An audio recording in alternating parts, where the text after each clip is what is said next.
গত রাত্রে আমার লগে যে ঘটনাটি হয়েছে এটা রাজনৈতিক ষড়যন্ত্র এবং উদ্দেশ্যমূলক।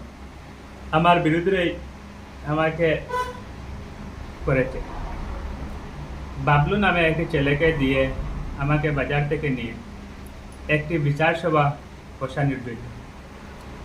অনুমান 9টা নাগাদ তার ঘরে না নিয়ে তার পাশের একটা ভদ্র মহিলার পাশের রুমে বিচার সভা বসেছি অন্য একটা মানুষের অপেক্ষাকৃত একটা টাকার লেনদেন আসার জন্য, মানুষটি আসার জন্য। অনুমান 9টা থেকে রাত্রে 12টা পর্যন্ত আমাকে বসাইয়েছিল বাবলু নামের ছেলেটি।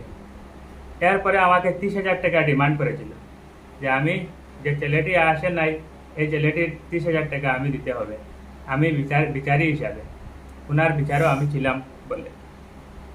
যখন আমি টাকা দিতে না বরায় সে উদ্দেশ্যভাবে 8-10 জন লোক নিয়ে আমার আক্রমণ করা শুরু করে লাঠি দিয়ে। তখন বলে, হয় টাকা দে, আনে আমি যা বলবো তা মেনে নিতে হবে এবং তোমার মুখে বলতে হবে। এইভাবে আমি না মানলে আমাকে দরপাকড় করতে লাগে, মারতে লাগে। এরপরে আমাকে বান দিয়ে যা বলবো তা বলাইছিল। আমি এই যে ভদ্র মহিলাটির ঘরে নিয়ে বসেছিল সে, আমি তাকে চিনি না।